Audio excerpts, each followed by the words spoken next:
Razgledi in razmisleki. Gospa Kristina Prajninger, v sklopu razstav odstiranja v njih zdaj predstavljate del zbirke Zorana Mušiča oziroma njegove zapuščine Nečakinji Vandi. To je nekaj zelo posebnega v Narodni galeriji. Indijske umetnosti niste še nikoli razstavljali. Pa povejte mogoče nekaj o tej posebnosti. Drži. Torej, Narodna galerija v svoji zgodovini ni še kdaj predstavljala kakršnekoli indijske zbirke, indijske umetnosti, tudi če bi rekli z indijsko ikonografijo, se pravi z indijsko vsebino povezanih del v Narodni galeriji je peščica, zelo malo. Tudi nismo posebej, da bi rekli, specializirani za to vrstno umetnost, tako da je bila ta zbirka, ki jo je Zoran Mušič podaril svoji nečakinji, pravzaprav neka posebnost, kurioziteta.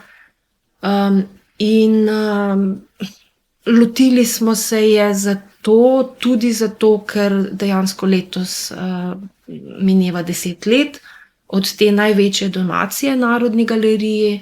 Nečakinja Vanda Mušič je podarila obsežno zbirko del Zorana Mušiča Narodni galeriji in letos smo obeležili to donacijo, 10-letnico, kot rečeno. Tako da smo vzeli pod drobnogled to podarjeno zbirko, na začetku niti nismo vedeli, s čim se srečujemo, in smo celotno to predstavitev v sklopu odstiranja zasnovali kot neko zahvalo, kot poklon donatorki. In s tem, seveda, ko je Mušič svoji nečakinji podaril to zbirko, gospa Vanda Mušič je benevolentno in z veliko naklonjenostjo seveda sprejela idejo, da raziščemo zbirko, in s tem sta pravzaprav oba nekako podarila tudi vsem obiskovalcem Narodne galerije možnost srečanja z indijsko umetnostjo. In pri tem ste poiskali pomoč pri doktorici Nini Petek. Ona, predvidevam, se precej dobro spozna na verjetno ne samo indijsko umetnost, religijo, mentaliteto morda tudi, ampak očitno tudi na likovno umetnost. V bistvu smo imeli zelo veliko srečo. Na začetku smo si zadali, seveda, da bi lahko prepoznali motive, se pravi ikonografijo, kdo, kaj, kako je upodobljen na teh listih. Potem je bila pa seveda skrita želja še, da bi lahko tudi neko ozadje motivov razložili in v idealnem primeru seveda, da bi lahko ta dela tudi regionalno in časovno opredelili. Se pravi, da bi vsaj približno znali določiti, od kod, kako so nastala. Namreč obdarjenka, gospa Vanda Mušič, nam je pač povedala, da ne ve, da se ne spomni, kako je ta zbirka prišla v roke Zorana Mušiča, zakaj tak izbor, od kod, ali je to zbirko kupil, ali mu je bila podarjena. Po njenem mnenju najverjetneje jo je dobil kot darilo. In verjetno mu je ob pač taki priložnosti že takoj nekako se vzbudila želja, da bo to zbirko podaril svoji nečakinji, ker je pač vedel za to njeno afiniteto do indijske kulture. Tako da zato smo se potem obrnili tudi na docentko doktorico Nino Petek, ki moram reči, da se je takoj odzvala z izjemno navdušenostjo in nam pomagala razvozlati sploh te zagatne motive, kdo, kako je upodobljen, ikonografijo, podala je tudi zelo obsežne napise z nekim širšim religioznim, duhovnim ozadjem in seveda uspela potem tudi okvirno datirati ta dela in jih geografsko tudi povezati, predvsem z severom, severozahodom Indije. Kar zadeva čas, je pa to večinoma 18-19 stoletje, kaj ne? Ja. Če bi lahko zajeli vsa ta dela, se pravi, v zbirki je 10 del za indijsko ikonografijo in pa eno delo, ki izstopa, to je pa japonski barvni lesorez. No in vsa ta dela lahko datiramo nekako od konca 18., pa potem skozi 19. stoletje, morda še pri nekaterih se pokaže možnost datacije v zgodnja desetletja 20. stoletja, ampak večinoma 19. stoletje, konec 18. Ja. Večinoma v tehniki akvarela, gvaša. In ko človek vse to pogleda, je dejansko presenečen nad to neizmerno natančnostjo, ali bi mogoče celo rekli pripadnostjo tega, ki je te motive risal, slikal. Tako da verjetno eno najbolj zanimivih vprašanj, zakaj gre na teh umetninah. Ja. Seveda sami te listi neposredno nagovarjajo gledalca, tudi če mi ne vemo, kaj je na njih upodobljeno, tako kot pravite, ne, nas prevzame ta natančnost, ta predanost, ki si jo lahko predstavljamo, da je bila vzpostavljena med ustvarjalcem in to umetnino, katere glavni namen seveda je bil predstaviti neko bodisi božanstvo, bodisi zgodbo.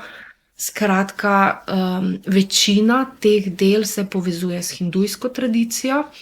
No, dr. Nina Petek, ko smo to proučevali, nas je pri teh najbolj zagatnih opozorila, da gre pri 3 delih tudi za džajnistično tradicijo, se pravi to strožjo duhovno, religijsko potjo, ki predvsem izpostavlja ta motiv ahimse, nenasilja kot neko osrednje načelo in ki se tudi jasno izraža na teh prizorih, mogoče po eni strani celo pretresljivih, ki seveda nagovarjajo gledalca, ki so bili vzeti iz nekega, kaj bi rekli, moralno-didaktičnega konteksta, se pravi kot miniature v rokopisih, ki so opozarjale, ki so učile, da pač vse to, kar počnemo ljudje, vse to nekako se nam vrača, ne, načelo karme, in seveda opozarjali so predvsem na nasilje. Tako da te pretresljivi prizori kažejo predvsem mučenje v teh peklenskih svetovih, ne, kjer ljudi, ki so bili nasilni do živali, ki so celo uživali ob ubijanju živali oziroma jih sami užili, čaka potem enaka kazen. Ne. Tako da to je ta džajnistična tradicija na teh 3 rokopisih. Večina se pa povezuje s tradicijo bhakti, se pravi bhakti, ta duhovna pot, ki če bi čisto preprosto razložili, bi rekli, da je te zapletene neke ikonografske koncepte preoblikovala do te možnosti, da so lahko v tem primeru pač umetniki na precej sproščen oziroma nek čustven način upodabljali ta odnos med božanskim in med človekom. Ne. Se pravi, srečamo se s temi, bi rekli, glavnimi božanstvi hindujskimi, osrednji bog ljubezni Krišna, potem njegova spremljevalka, boginja predanosti Rada, potem zelo mogoče tudi priljubljeno božanstvo transformacije, meditacije, bog Šiva. Se pravi, pri teh motivih ni bilo toliko zagat, kar se tiče prepoznavanja ikonografije. Zanimivi so bili pa potem motivi, ki so kazali recimo tudi z to bhakti tradicijo povezavo, recimo prizor iz serije Raga Mala. Ne. Vemo, da Indija je zelo kulturno bogata, ne, na vseh področjih umetnosti. No, in tu se kaže ta povezava med likovnostjo in med glasbo. Namreč te serije Rag so upodabljale vizualno občutenje, ki naj bi ga glasba, te določene rage vzbujale pri poslušalcih. Ne. Tako da v našem primeru smo potem nekako prišli do zaključka, da najverjetneje je neka personifikacija Ragini Petmanjari, skratka upodobitev nekega na prvi pogled žanrskega prizora, ne, nek ta intimni dialog med 2 ženskama v nekem glasbenem razpoloženju, mogoče celo poučevanju.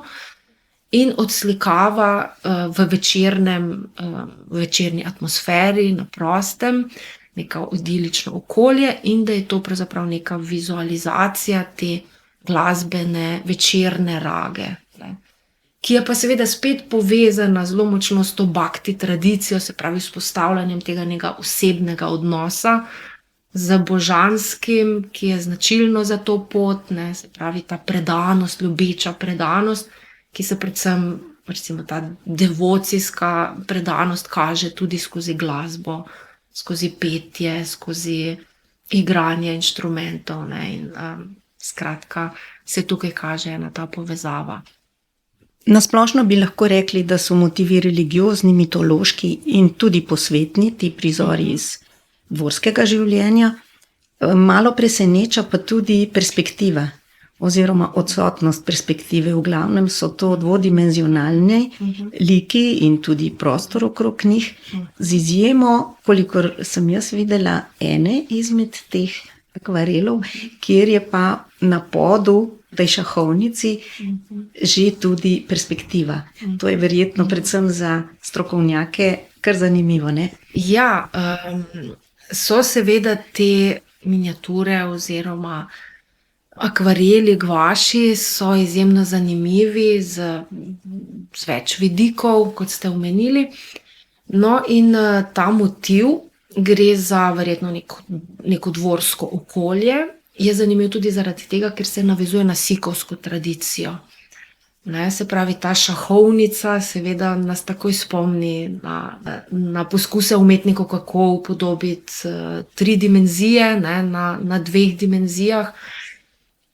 In z tega stališča, čeprav je v bistvu ta list, če bi ga pogledali, če preskočimo, ne, te poskuse perspektive, zelo asketski, ne, zelo pravzaprav neka enobarvno ozadje, stroga profilna upodobitev, nek asketizem tudi v načinu, kako je upodobljena ta figura plemiča. Ampak kot rečeno pa ja, seveda, v večini primerov gre za simbolične upodobitve, ne gre za realno odslikavanje prostora. In to so bolj ti neki simbolični, intimni, notranji prostori, ne, sploh pri teh upodobitvah božanstev, Krišne, Rade, na tem božanskem nekem idealnem vrtu, ne. V tem primeru, ne, ki ste ga pa omenili, ne, portret sikovskega plemiča, pa se odločitev za to mogoče povezuje tudi s to sikovsko tradicijo, ne, ki temelji na neki strogosti, na neki disciplini, izpostavlja tudi v tem portretu, ne, ta ideal svetnika, bojevnika, ne, z vsemi temi detajli, ki jih sikovska tradicija, se pravi za te posvečene sike predpisuje, od turbana, značilno oblačilo, ne, potem detajli, kot so ta dolga brada, nestriženje, bodalo, ki spet kaže, ne toliko na to plemiško poreklo, aristokratski nek detajl, ampak na to strogost, ne, in na to, kaj bi rekli, trdnost, na to predanost, spet se lahko k temu vrnemo, ki je značilna, ja, za sikovsko tradicijo, ne, ja. No, prav posebno mesto ima pa japonski lesorez serije Tokaido, Utagave Hiroshigeja. To je pa prav nekaj posebnega, ne? Ja, ta list je seveda posebnost, nekako ne vemo čisto natančno, kako se znajde v tej seriji, v tej soseščini indijskih motivov. Čeprav na koncu koncev, ne, če pogledamo vso to sporočilnost teh listov, vsa ta načela, ki pravzaprav te zgodbe, te upodobitve izpostavljajo, se pa na svojevrsten način nekako dopolnjuje z delom tega velikega japonskega, verjetno najbolj znanega lesorezca. Namreč mislimo, da ta list izstopa po kvaliteti v okviru, kaj bi rekli, odtisov, ker seveda Hirošige je napravil izjemno veliko serij. Te znamenite serije Tokaido, 53 pogledov na to znamenito, skoraj 500 kilometrov dolgo pot od severa, se pravi Eda do Kjota na jugu, se pravi od Tokija do Kjota. In to pot je umetnik seveda sam prehodil v zgodnjih 30 letih in potem napravil več 10 različnih serij, kjer je tudi poglede variiral, kjer je izpostavljal različne detajle, različno tudi zgodovino določenih lokacij. No in lahko povemo, da recimo pri nas v Sloveniji hranimo zaključeno to serijo 53 pogledov Tokaido v Pokrajinskem muzeju v Celju, ki se seveda povezuje z zapuščino Alme Karlin, te velike naše popotnice.